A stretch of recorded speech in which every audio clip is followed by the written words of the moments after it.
আমাদের থেকে মনে হয় বিরাট কোহলি বা আরসিবির ঈদটা বেশি জমেছে।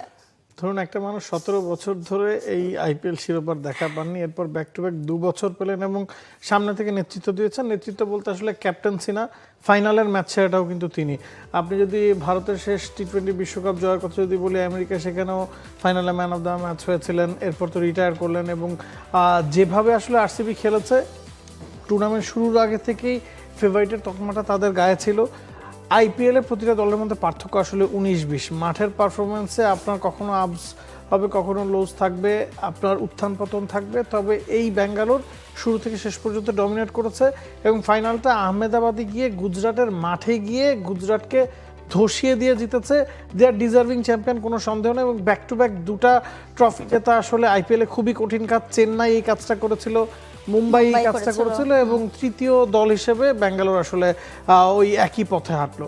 আমরা ফাইনাল স্কোর কার্ডটা আসলে দেখে নিচ্ছি, যেখানে গুজরাট টাইটান্স প্রথমে ব্যাট করেছিল, আরসিবি তারা টসে জিতে বোলিং নিয়েছিল স্বাভাবিকভাবে এবং সেখানে স্বভাব সুলভ আইপিএল যেটা আমরা দেখে থাকি সেই রানটা সেখানে হয়নি। মাত্র 155 রানেই তারা আটকে গিয়েছিল, যেটা খুব সহজেই বিরাট কোহলির বেঙ্গালুরু টপকে গিয়েছে এবং যেখানে চেজ মাস্টার রয়েছে বিরাট কোহলি তার ব্যাটে, এবং তিনি বলছিলেন যে তিনি স্বপ্ন দেখতেন যে তিনি শেষ বল খেলে আসলে আরসিবিকে চ্যাম্পিয়ন করছেন এবং সেই স্বপ্নটা সত্যি হলো। স্বপ্ন সত্যি হয় সেটা তো আরসিবি আসলে দেখিয়েছে। এবং নাবিল কায়সার, আমি এবারের আইপিএলটা দেখেন শুরুর অনেকটা সময় পর্যন্ত একটা মানে ধাপ ছিল যখন একেবারে প্রেডিক্টেড ছিল, আচ্ছা টপ 4 মনে হয় এরাই হচ্ছে।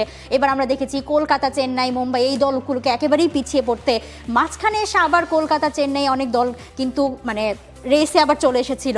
এরপর আসলে ডিজার্ভিংলি যেটা বললেন যে হ্যাঁ আরসিবিকে শুরু থেকে ধরা হয়েছিল যে তারা আসলে ডিফেন্ডিং চ্যাম্পিয়ন, তারা ডিফেন্ড করার মতো দল এবং তারা সেটা করেছে।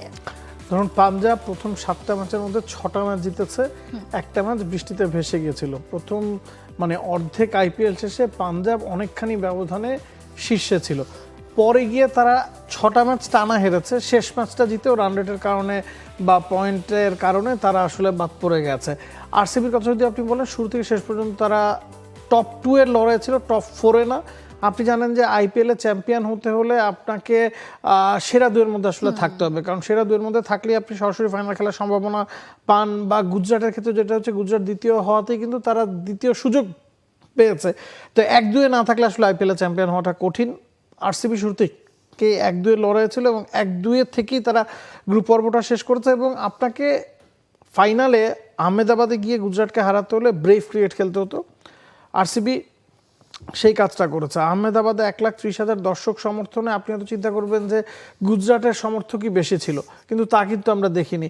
60% সমর্থক আরসিবিরই ছিল। আরসিবির ফ্যান বেজ ওই যে 17 বছরের অপ্রাপ্তি ভুলেও কিন্তু সবসময় আরসিবিকে সাপোর্ট করে গেছে। এবং আহমেদাবাদে লাল মাটির পিচ আছে, কালো মাটির পিচ আছে। ফাইনাল খেলাটা হয়েছিল একটা মিশ্র পিচে, লাল কালো মাটির মিশ্রণে এই উইকেটটা গঠিত এবং এই উইকেটেও পার স্কোর অ্যারাউন্ড 180-190।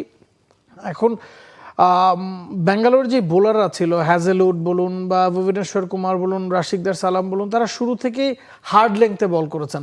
আপনি যদি দেখেন শুভমান গিল, সাই সুদর্শন দুজনেরই পুরো টুর্নামেন্টে 700-এর উপর রান, দুজনই শর্ট বলে আউট হয়েছেন।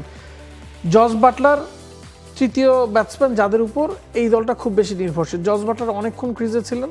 কুণাল পান্ডিয়া তাকে স্টাম্পিং করে যখন প্যাভিলিয়নে ফেরত পাঠান তখনই ম্যাচের ফলাফল আসলে হয়ে গেছে। 10 ওভারে 63 রান, 4 উইকেট আপনি হারিয়ে ফেলেছেন। তার চেয়ে বড় কথা, সুদর্শন, গিল, বাটলার তিনজনই প্যাভিলিয়নে ফেরত গেছেন। সেখান থেকে ওয়াশিংটন সুন্দর চেষ্টা করেছেন, 155 আসলে এনাফ ছিল না। আরসিবির বোলারদের সবাই উইকেট পেয়েছেন। কুণাল পান্ডিয়ার স্পেলটা এক্সেপশনাল ছিল। আপনি ফাইনালে মাত্র 23 রান দিয়ে 1 উইকেট, হি ওয়াজ এক্সেপশনাল। পেসাররা শুরুতে উইকেট এনে দিয়েছেন। আরসিবি যেভাবে চেয়েছে সেভাবেই আসলে ডমিনেট করেছে। ব্যাটিংয়েও তাদের টার্গেট ছিল পাওয়ার প্লেটা কাজে লাগানোর, সেই কাজটা করে দিয়েছেন ভেঙ্কটেশ আয়ার এবং বিরাট কোহলি। মাঝখানে গিয়ে গুজরাট কিছু উইকেট পেল, পুরো ম্যাচে তারা আসলে অনেকখানি পিছিয়ে ছিল, শেষ পর্যন্ত আসলে আর তা কাজে আসেনি। আরসিবি আসলে যেমনভাবে চেয়েছিল, আপনি বলছিলেন দেখেন মানসিকতা অনেক কিছু চেঞ্জ করে দেয়। ফাইনালে আপনি একদম প্রথম বল থেকে যদি খেয়াল করেন, গুজরাটের ঘরের মাঠে খেলা কিন্তু কখনোই মনে হয়নি। আর বিরাট কোহলি সবসময় বলে থাকেন যে আমাদের কখনোই মনে হয় না যে আমরা অ্যাওয়ে ম্যাচ খেলি, কারণ দর্শকরা সবসময় আমাদের সব জায়গায় গিয়ে সেভাবে সাপোর্ট করে। ফাইনালেও তা হয়েছে এবং আরসিবির বডি ল্যাঙ্গুয়েজে শুরু থেকেই ছিল যে গুজরাটকে তারা চেপে ধরেছে। নিজেদের মানে জায়গা এমন একটা ব্যাপার আসলে তৈরি হয়েছিল। সো আরসিবি শুরু থেকে শেষ পর্যন্ত সেখানেই আসলে দাঁড়িয়েছিল এবং বিরাট কোহলি পুরো দলটার সাথে সাথে কিন্তু রাজাত পাতিদারকেও আসলে ক্রেডিটটা দিতে হয়, কারণ অ্যাজ আ ক্যাপ্টেন তিনি ব্যাক টু ব্যাক এই দলটাকে শিরোপা জেতালো, যেখানে হয়তো বা রাজাত পাতিদার ক্যাপ্টেন হবে এমন কোনো নামগন্ধই ছিল না।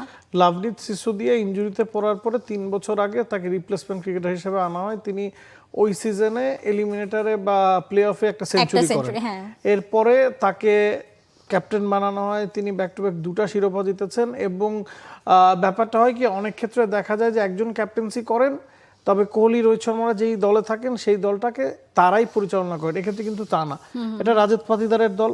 গেল বছর আমরা দেখেছি যে বিরাট কোহলিকে সামনে রেখেই উৎসব হয়েছে, এবার কিন্তু তা না, এবার বিরাট কোহলি বলেছেন না এটা তোমার দল, ইউ লিড দ্য ওয়ে। তো এখানে আসলে ক্যাপ্টেন্সির একটা পার্থক্য তো সবসময় আছে। আইপিএল এর মতো টুর্নামেন্টে আপনার একটা ছোট ডিসিশন ম্যাচের মোমেন্টাম আপনাকে পুরোপুরি ঘুরিয়ে দেয়। এবং তিনি যেভাবে ব্যাটিং করেছেন পুরো আইপিএল জুড়ে, মিডল ওভার্সে যেভাবে স্পিনারদের ট্যাকেল করেছেন, যেভাবে একের পর এক ছক্কা হাঁকিয়েছেন, 500-এর উপর সম্ভবত রান করেছেন, তার স্ট্রাইক রেটটাও 200-র কাছাকাছি। এবং শুরু থেকে অ্যাটাকিং ক্রিকেটের ব্র্যান্ডটা তারা স্ট্যাবলিশ করতে চাচ্ছেন এবং সেটা তিনি সামনে থেকেই করেছেন। For more updates, subscribe to our YouTube channel and click on the bell icon. Follow us on Facebook and Instagram. Download T-Sports app to enjoy exciting games and highlights. Visit tsports.com.